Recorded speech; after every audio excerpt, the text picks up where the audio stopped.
You feel this nervousness on the phone there? Sir, I've been trying to make an urgent phone call up there. Well, I don't think it's something I want to do on an overseas phone. You gotta make some phone calls. Hang up the phone. Prank caller. Prank caller. Ladies and gentlemen, welcome once again to Packernet After Dark. This is the call-in show of the Packernet Podcast Network. If you'd like to call in, if you'd like to participate in the show, please feel free to do so. The phone number here is 608-501-0718. New callers go directly to the front of the line. We don't have any new callers today, but we got Peter calling in. It's been a while. I don't even remember you calling in, but good to hear from you. Hey, Ryan, it's Peter from Minnesota. I'm that weird Vikings fan that listens to a Packers podcast. What's up, dude?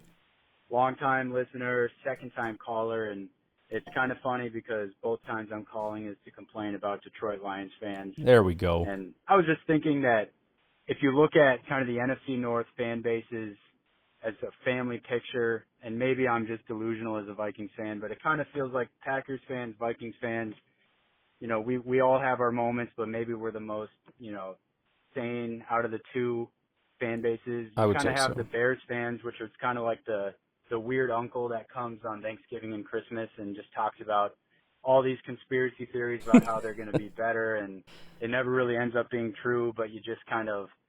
That is a perfect way to put it that I'm ashamed I never considered before. Bears fans are conspiracy theorists. That's literally what they are. They're a band of conspiracy theorists that have all these theories about why the Bears are actually great all the time. Love to hate them sometimes, or just, you know, love them from a, hey, that's my weird uncle standpoint. Yep. But Lions fans, to me, always kind of feel like the little brother that you just kind of beat up and pick up basketball games in the driveway for all these years, and they finally hit their growth spurt, and now they beat you, and they're just talking all this trash, and they have built a heck of a team, so it's kind of hard to complain at them. But my God, I mean, they've, in my opinion, become kind of like the Philadelphia Eagles, except their team has just historically sucked.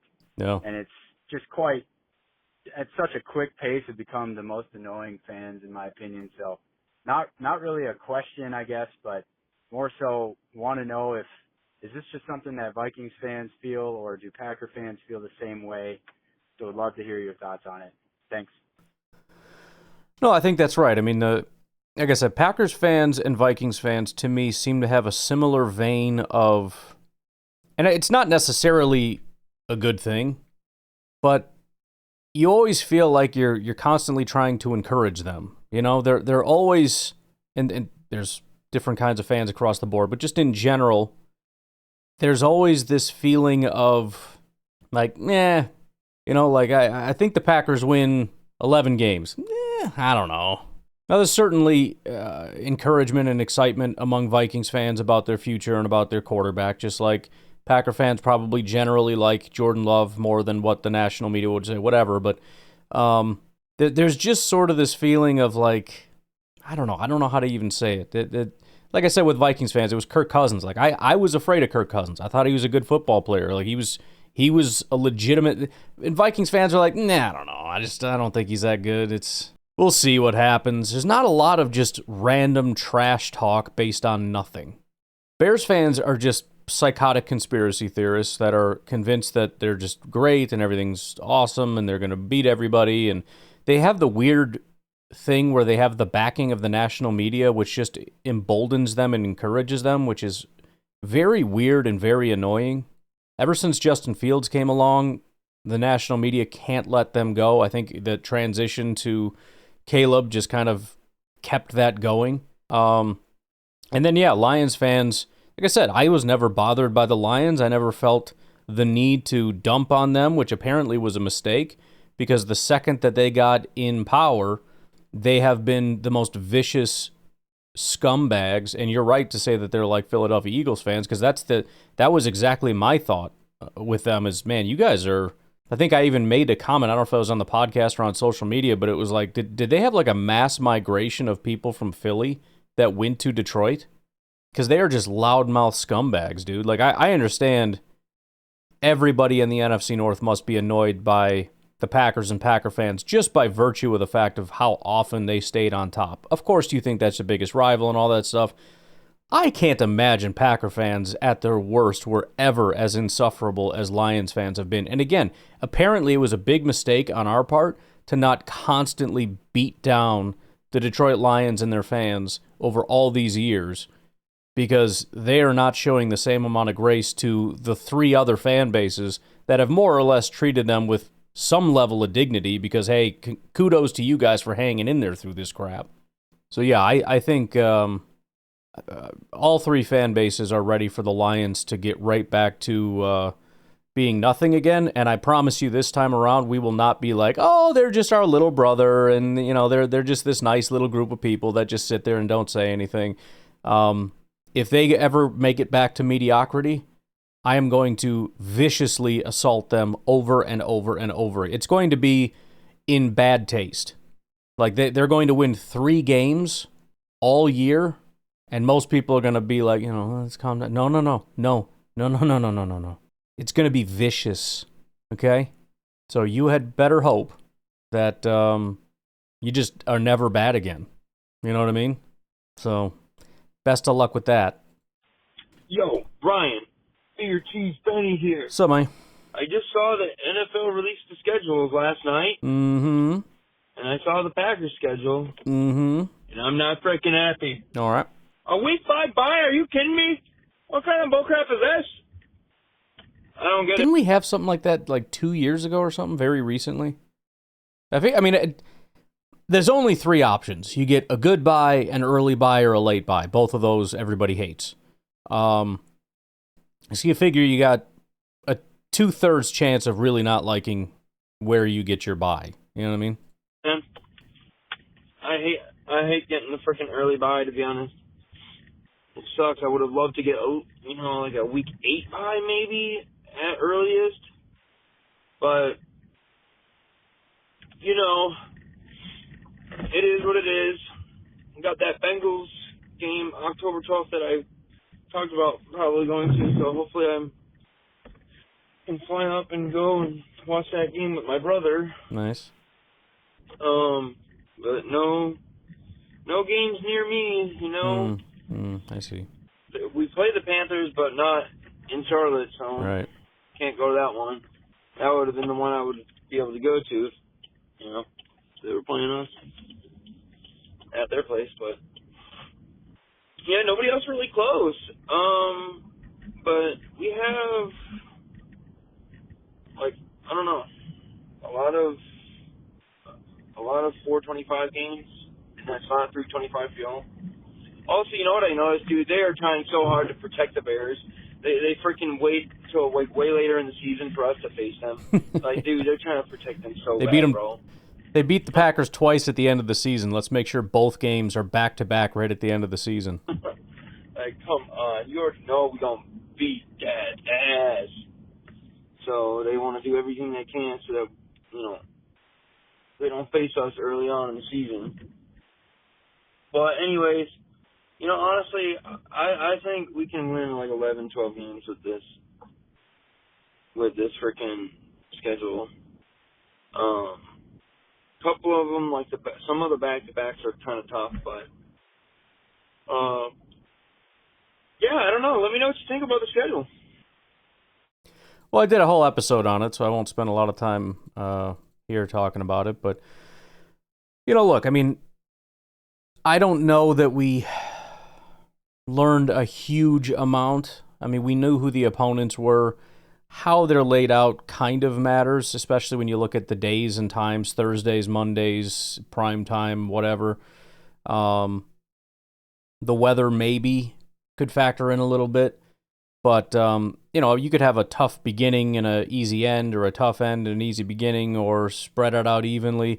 At the end of the day, these are the easy games you need to win. These are the tough games you need to try to win, at least half of. And then these are sort of the mediocre ones. You try to win all of them. If not, maybe drop 1 or 2 or something, That's just, no matter where it's lined up, that's just the thing, man. Just go frickin' beat everybody. And if you don't, then it doesn't matter, that you don't get more wins if you win in the beginning of the season or the end of the season. So just got to go out there and get it done, man.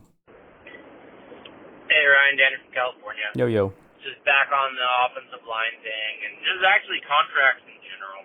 We got a few guys coming up for contract next year, right? We got that whole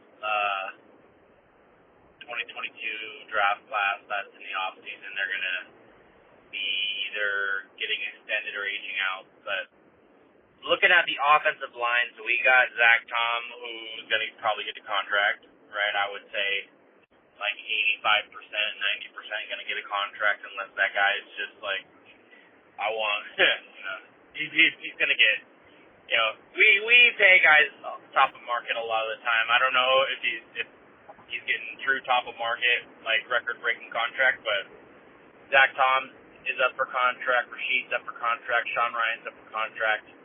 Looking at the Elton Jenkins situation, all right, he is, right now, he's a pretty good value when it comes to some of these contracts that are out there. But just looking at all the options and how stuff could play out. Because right now, we have Elton Jenkins, he's kind of our center. There is like a theory Zach Tom's the center, but let's keep him at right guard. He's not in the equation. Who is our backup center? Monk. A lot of people are going to say Jacob Monk, but it's not Jacob Monk. It's Sean Ryan. He's done some snapping in training camp and stuff. I think that if something happened to Elton where he got injured, they would fly Sean Ryan over because he's the one who's been taking snaps.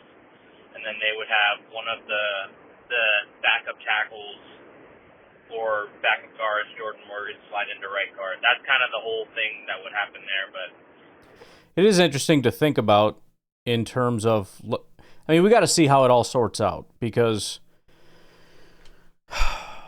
there's a chance we might have a bunch of guards and Sean Ryan kind of gets pushed down, in which case they want him to take more snaps at center. They may just be spending more time with him at center because of the amount of guards. On the other hand, if Morgan's a tackle and it's kind of back to, let's say, Belton and Sean Ryan, or, Belton is a tackle and it's down to Morgan Morgan and Sean Ryan, they want Monk to be the center. Maybe he can't be. If he's not a good enough football player, then it's going to be Sean Ryan. But I think right now Sean Ryan is a guard and Monk is a center, and they'd like to keep it that way if they can. But the two paths I see is Monk is just not very good and is not the best option, and Sean Ryan's just better. The other being, again, there's a pile of guards here, and so we at least want to make sure that Sean Ryan has a lot more opportunities. It'll be interesting to see when we get to OTAs how they do that, if they decide to kind of push Sean Ryan a little bit more, even if just to cross-train him a little bit, because we know he can play guard. But if they primarily keep him at guard, because I have a feeling they're going to push Morgan back to tackle, at least at first. They're going to give him another real legit shot to do that. Belton probably as well. And then we'll see how many of those guys get kicked back into guard, because presumably one of them is going to be playing guard. So I don't know if they're just going to be switching off left tackle guard, or how that's all going to go. But it will be an interesting thing to keep an eye on, who they have out there with the ones and twos at center, and then kind of the competition at guard. Because, if you think about it, Sean Ryan, if all things go well, if, let's say, Belton is our left tackle, Rasheed becomes a backup left tackle, we have two starting guards, assuming Morgan wins that guard spot. Sean Ryan is the number one backup at both guard spots, presumably. I mean, look, there's a lot of questions out there still. I mean, John Williams was a 7th-round pick. Probably not going to be a big part of the equation, but he might be. John Williams might be a legit guard, and that may further push Sean Ryan to be the backup center. But either way, that is a good observation, that we forget about Sean Ryan and the fact that they played him a ton. Now, I don't know their feelings on him at center. Maybe they feel the same way about him as Elton Jenkins, where it's like, we play him at guard because we need him there. We really like him at center. That very well could be. And again, I think we get a lot of those answers answered as this OTA period comes on. I just did a quick little search here. It looks like 2023, he took most of his snaps at center. 2024 was a little bit more cross-training, guard center. So, yeah, we'll see. I mean, again, a lot of it is going to come down to the questions of what is Jordan Morgan, what is Anthony Belton, and then the quality of Jacob Monk and John Williams. Be interesting once this period kicks off. All right, why don't we take our first break? We'll come back with Kyle from Madison. Ryan, what's up, man? Kyle from Madison. How are you? Good. Yeah, I like the website. I actually used it. Packers Games. Heck Very yeah, good. dude. Very good. I'm surprised that was available. I was too. But that was another website that I have. I forget the name of it now, but it's another one that could not believe the URL was available. Keep that one to myself for now because it's kind of not super. I got to get back into it now that that's done. This needs to become my top priority. What the heck is the URL of this one called? Oh yeah, it's a solid URL for scouting in the draft and whatnot. In my opinion, I just always assume there's never anything ever available, and you have to do something like 3 words long and NFL draft scouting report.org, and it's just like, oh, it's just like a 2-word, pretty solid, legit thing here. Okay, well, all right. Sweet. People are still going to packersgames.com, which is great to see. It's not anywhere near what it was, but I got it just sitting up here right now, and I just keep seeing people visit it. So gotta get some tickets up on there for sure. That'll be the next step. I doubt anyone actually buys anything off there, but that would be, I think, the next step. nice get. Yeah, thanks. I'll give you $1 million for it. Yeah, Just text me. baby. But, the schedule. First of all, what a weird freaking schedule. I don't ever remember seeing something like this. This is so strange for a couple of reasons. Bears thing I hate. But, first and foremost is... But to be fair, I'm sure Bears fans also hate it, so it's just kind of mutually like, well, this is going to suck. Best of luck to you, boys. Well, obviously, the backloading of the division is just crazy. That's super wild. The fact that we open at home against Detroit is... It's big. I mean, I think that's a double-edged sword, but mostly positive for us, because you kind of go from the standpoint, well, no one thinks we're going to win that game anyway. Mm-hmm. And Detroit's coming in with 2 new coordinators, right? So we're going to see exactly how much Dan Campbell is the engine and how much some of those coordinators were. Yep. The Packers can't come out and do their week 1 sleepwalk crap. That just can't be allowed. They can't come out there and get beat down like they did last year, or last 2 years in Lambeau by the Lions. That just can't happen. That's just going to set the table for disaster. But if they can win that game, they don't see the Lions again for 12 weeks. So, I mean, that's, you want to get the little brother, big brother dynamic erased, at least for a long stretch of the season. You come out, you win that game. Yep. The next thing that catches me is just that last 7 weeks. Well, really from the Eagles game on, there's a couple of quote unquote easier games, but that last 7 games where you're playing your whole division, yeah, that's crazy. I've never seen anything like that. I haven't either. And the 2 AFC opponents that's brutal. That is brutal, man. We could easily drop both those games at Denver and home to Baltimore. Oh my goodness. Denver being a trap but also game, what it does though, it's like, look, you better show up in pretty good shape record-wise by the time you hit the final 7 weeks, because like you could be 8-2. And if you perform how you did against the division last year, you're going to be, 10-7, 9-8, something like that. So you better show up in good form. But also it means that if you kind of stumble a little bit early on, you have got an opportunity to gain, rank in the division quickly by hanging losses on people while you get wins. So, that's a tough ending. But just keep coming back to we need Jair. You know what I mean? Hey, they'll be battle tested. You know what I mean? All right, we'll talk to you. Yeah, again, all the people that were very frustrated with Jair and let's just get rid of him and he's not worth the money. I'm just curious. I'm sure a lot of you are still in the same vein. I see many of you now who are very worried about next year. Look at all these contracts. We can't pay them all. We should get rid of this guy, this guy, this guy, this guy, this guy, this guy. It's like, bro, if it was up to you, we would never have a team. I don't know what. I don't understand the thought process with a lot of this stuff, but maybe cover that at another time, depending on how much steam picks up there with the fear of, oh boy, next year. But yeah, I wonder how many of you, now that the season has ended and the frustration is, you jerk, you didn't help us at the end of the year, looking at week 1 Detroit, knowing he's playing in that game if he's well, I shouldn't say knowing, who knows what injuries could occur in the offseason, but very likely he's playing week 1 again. Do you not want Jair out there?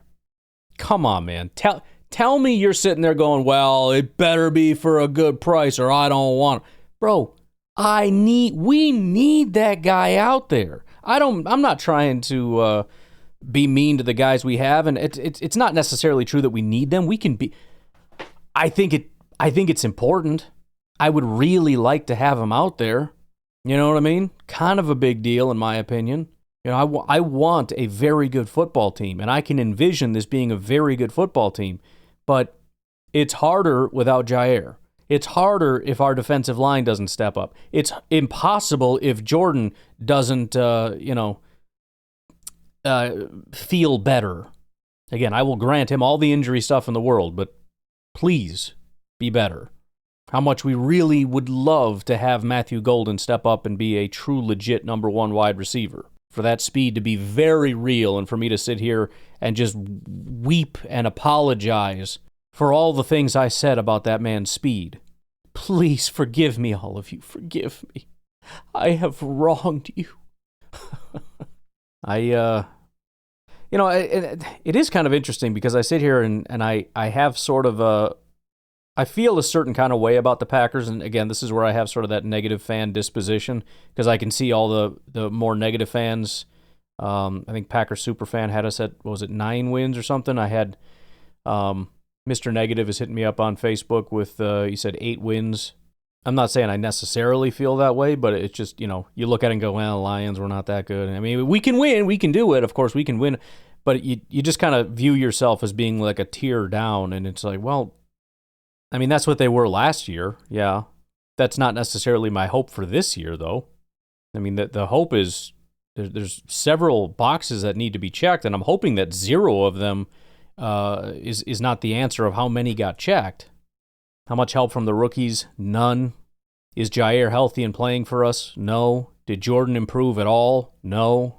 That would be unfortunate. And then, yeah, in that case, I don't know, maybe 8, 9 wins. Potentially. I mean, there might still be more than that. I honestly haven't really gone through, but you could see how you get to that number. Well, actually, I don't know why I wouldn't just give us 0 against the Vikings again. There's no real reason to believe that, but you could say 0-2 against the Lions for sure.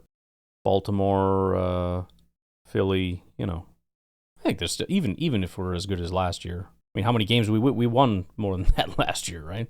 Whatever. Hey, Ryan Scare from Southern Illinois. Yo. Just getting my call in regarding my thoughts on the schedule that just released, because on Saturday my son's graduating from U of I, so I'm going to be out of town for a few days. Nice. So thought I'd get it in now and let you know what I think, and just my really quick observation of this whole thing. I have to say they better hit the ground running right from the get-go, because they have 2 tough games right from the start. And then it really sucks that they have a bye week at the earliest possible, week 5. Mm-hmm. Being that they're a young team, hopefully they can overcome that. Then lastly, only 2 home games in the last 6 games of the year does not play well for home field advantage at Lambeau. I know it's not what it used to be, but man, being on the road that time of year Gosh, this schedule, even though, maybe the competition isn't as,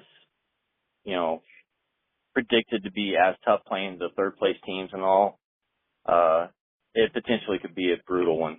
So let's hope that they do not start off the year, slow and trying to figure themselves out again. They need to be hitting the ground running. And and it's time. Like, all the excuses are more or less out the window. There's always going to be new players. Like, okay, Matthew Golden might not necessarily hit fine, but we've been doing this for a while now. It's year 2 of the defense. Youth plays a part in some things, but it's time to accept that we know what we're doing out there. You know what I mean? Fast pace and take advantage of what they can, because they're not getting to face like J.J. McCarthy until, I don't know, middle of the season, way into it, where he's probably figured things out by then. Sure. We're not catching them like at game 2, which would have been great. Yep. Or, Chicago with their new regime, we're not playing them until week 14 for crying out loud. It's just, there's a lot of things to not like about this schedule, in my opinion. I don't know. I mean, at least we're not playing on Christmas. We're only playing Lions on Thanksgiving, so it is what it is. I'm out. Yeah, I mean, at the end of the day, if I may do what I do best, oversimplify everything, if you're a good team, you're going to overcome it. And if you're not, you're going to lose. And it doesn't matter how these things are organized. I'm not going to say it. I mean, it does matter how they're organized. I'm saying in the grand scheme, if you're an elite team, we're going to win 13 games, 14 games, whatever. If you're a bad team, you're not getting to double-digit wins and you're missing the playoffs, regardless of all that. And then, obviously the little bits in between are going to be where it matters. But what we want is a dominant team. And if we're not that, then we're sitting here, nibbling around the edges going, gosh golly, if it were just for a schedule change, maybe we could have limped into the playoffs, or maybe, we could have gotten first or second in the division or so, But I'm hoping that it doesn't matter by the end of it. You know what I mean? That's my hope anyways. Real quick, while we're still probably in the discussion of movies and stuff real quick, I just heard, Ryan, there's rumors that there's going to be a sequel to Napoleon Dynamite. No You heard way. right. Now, we know how sometimes sequels completely fall on their face. Yeah. Sometimes the sequels are better than the original. Yeah. This is one of those where it's like, I don't know if they can capture the magic of It'd be how tough. the original one happened. It'd be tough. Plus, it's just weird when everybody's old, So there's that to look forward to. And then remakes or reboots. Mm-hmm. There is another show getting ready to be released called Paper. And I guess it's a documentary about newspapers. It's kind of in the same genre as The Office. So I don't know if you had heard about that. No. So, anyways, moving on to Green Bay real fast. There was a show, I don't think it was Paper. Maybe it was. But they were, I mean, that was like the main sales pitch was this is The Office. Actually, or did they just reboot The Office? I think they might have just rebooted The Office. But it was like a completely new group. And it was weird, and I haven't heard a single thing about it. I don't know. That's kind of weird. Was there? I don't know. While you are slaving away, getting your new website up, hackersgames.com. Yeah, baby. Appreciate all the game info you're putting out there on social media and stuff. It's fun. Pretty cool to look at. It just got me thinking, if you would do the voodoo that you do so well, when it comes to taking each game and giving thumbs up, thumbs down, dude, for this year, because we know how we cannot judge a team this year by what they did last year. And doing a breakdown of every team and what you think Green Bay's chances are of playing them this upcoming season. So, just something to discuss. I'm out. Have a great weekend. Yeah, we'll probably look at that a little bit later. We did kind of the first initial overview. When we get closer to the season, there'll be element of kind of really digging into each team. And at that point, especially when we have a better idea of our own team, probably get through OTAs and whatnot, find out, again, where's Morgan at? Where's Belton at? Where, all these other guys. There's some comments. I think we'll talk about it on tomorrow's podcast, but King, the 7th round corner from last year that I am a bit of a fan of. What the heck is going on here? There were some comments about him potentially looking pretty good. So there's a lot of our team that we got to figure out, and then a good amount of everybody else's team kind of figuring out where they're at. And I think once we get there, then I'll kind of start doing a little bit of a, delving into us versus them. Hey, Ryan Scared from Southern Illinois. Hey, I'm not sure if you've seen the video yet of the schedule release from Green Bay Packers. Terrible. But, oh my gosh, man. Can somebody please buy a clue as to what people really think is funny and what's not funny? Ryan, please, I'm pleading with you. Please use your gifts and your creativity with AI. Do some songs. Use the ones you've got. That's not a bad idea. Some of the highlights. Or, take the teams that we're playing and find the funniest things to make fun of them about and then make a song about it and plug those all together in a collage. Yep. That would be way better. Way better. Just show them up by doing that. Please, please, please. It is actually probably doable now that I think about it. When you look at some of the things that were put out, one of the problems with video AI, and I don't play with it a ton, is primarily because even though it's getting a lot better, they're only doing like 8-second chunks. So I want to do like a lot of YouTube stuff, even like music videos with some of these songs. But when you look at a 3-minute song in 8-second clips, it's like, this is going to take it's not worth it. It's going to take way too long. But in this case, you could do an 8-second clip per, that's pretty much what a lot of these guys did when you look at the Minecraft thing or whatever. So you could do something like that I think would be kind of interesting. You could do a song, you could do a lot of different stuff. But it's not a terrible idea, actually, to do. I wish I'd have thought of that beforehand, then I could have done a schedule release thing, but I suppose there's still a glimmer of interest if I can get it done relatively soon. But yeah, it's not a terrible idea, and I've been chomping at the bit to do something with more video AI stuff. But again, with 8-second clips, it's hard to figure out what the heck I'd even really want to do with it until that kind of gets better and you can generate, like 30 seconds at a time, which I'm sure is probably going to be within the next year for sure. But yeah, we got to do better because it was just really bad. Alrighty, why don't we take a little bit of a break here? Come back with a little more beer, cheese, Benny.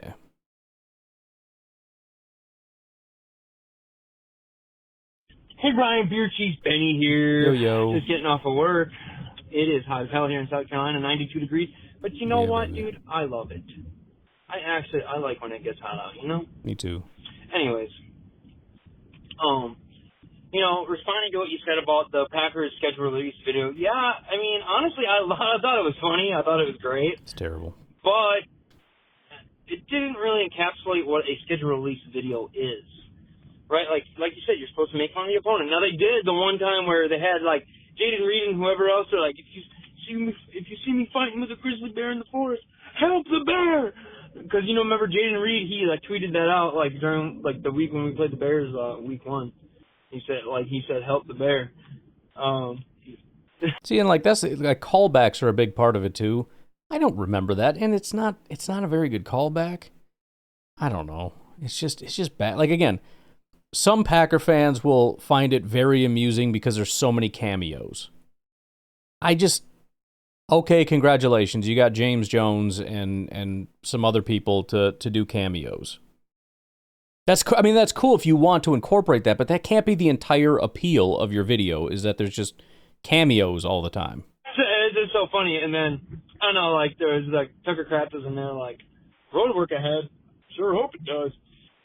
And then... Yeah, but the acting is so bad, it's kind of cringy, in my opinion, It's like, I don't know. It just doesn't do it for me. So yeah, I mean, I don't know. It just didn't make sense. It was almost like high school video project level. Exactly. Like, I don't know. I enjoyed it. It was funny, but it wasn't. It did not do what a schedule release is supposed to do. Like, they could have made fun of everything. Like they could have been like, oh, lions. Oh, what are you, some kind of big cat? Oh, we're scared. Like, they could have been like, could have done something like that, yeah. Washington Commanders. At one point, they called themselves the Washington football team. Mark Murphy's part was perfect, though. That was I enjoyed that. It's my last one to give. Like, it was the F on the field. Yep. That was so perfect, man. But regardless, though, I mean, seeing the schedule. I mean, everyone's going to complain about their team schedule, to be honest. But they have done a horrible job those last few years creating these schedules. It's just horrible, man. It's like, let's just save the Bears. I've already talked about this. Yeah, let's just save the Bears and have them play the Packers later in the season. But, like, they screw us, like, 4 straight away games or whatever. But I was talking to my buddy who's a Giants fan, and we were looking at their schedule. At one point in the season, they have Eagles, Broncos, Eagles. Like, what? Yeah, I don't get how you can do that. Why do they keep doing that? You know, a week in between, like, the same divisional opponent. Like, that's just kind of unfair. I don't know if that's a new thing they're playing with or what. I don't know. With this schedule, I really feel like we need to get to 8 wins as quick as possible in the beginning of the season. Sure. Like, we really do. And we really do need to win that first game against the Lions, which I believe we will. So I predict we start off 1-1 those first 2 home games and a record of 12 wins, I'll say, this year. See ya. Yeah, I mean, there is always that kind of the, trying to, how you'd put it, a race to, I guess, makes sense, or just accumulate as many wins as you possibly can. Just stack the wins. Obviously, that's more. It doesn't matter when you get the wins, but I am really tired of our season feels like it's over, and then we figure it out and collect enough wins to get into the playoffs at the end. It's like, come on, guys. I'm tired of playing that game. You know what I mean? That call was me testing the phone number, so we'll skip that one. This is a new number, but it's not a new caller because there were some issues with the phones. I think it was. I mean, we got a ton of calls today, so I'm guessing the phones were fine. But we had a bunch of tornadoes rip through Wisconsin and whatnot, so I think some of the Wisconsinites were having some problems. I tried calling once, and it didn't go through. I got through a little bit later, and it was the same here. So if you had problems getting through, try again, because it might have just been, especially if you're in one of the states that had some tornado issues yesterday. Hey, Ryan, that's Drew from Green Bay. It may show up as... Dude, it sounds crisp. If you guys have any desire to call in with Google Voice, because I think that's what he's doing, sounds good. A different number, because I'm still dealing with the Cellcom outage, which has been going on since Wednesday night and is indefinitely going on, apparently. So I'm using Google Voice, but, a user had called in and said that the Saints are supposedly shook from, the Derek Carr injury, and I just wanted to say that I think they just said shook and moved on. Okay. Yeah, it could be. Hey Ryan, it's Drew from Green Bay, and about the schedule, I think that it's kind of a brutal schedule in my opinion. I mean, there is a bit in the middle, I guess, where it's okay, but even then, you have the Bengals are pretty dang tough outside of their defense, and I mean, Washington. Bengals and Ravens are 2 teams that I want to face at the end of the year. We got lucky with the Ravens.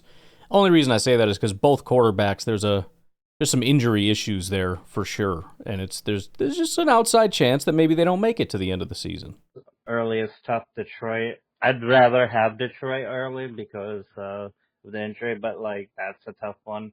And then our easy games are like Carolina. Bryce Young is playing better. The New York Giants have Russell Wilson now, so yeah. I mean, I don't think they're world beaters, but they're a lot better. It's just like presumably, although I'm For the last, 3 years, I've been shocked at how bad Russell Wilson is. And then the next year rolls around, and I think I'm prepared. And I'm like, okay, just remember he's this bad now. And then he's worse than that.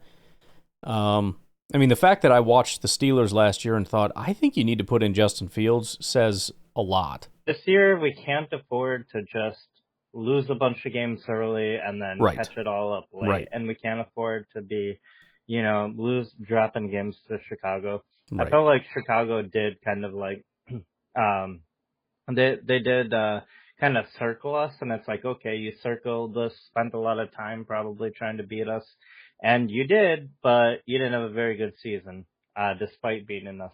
So now you kind of have to play it a little more fair, and we're third in the division, I think. So why would you be circling the Packers instead of the Lions at this point?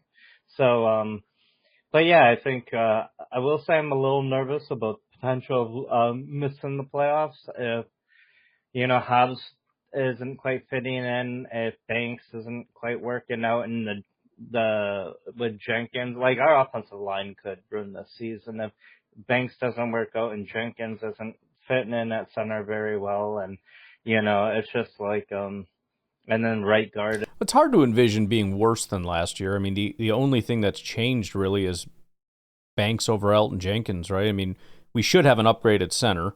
Worst case scenario, we have the exact same left tackle, right guard, and right tackle. So 3 positions should be the same. One is an upgrade.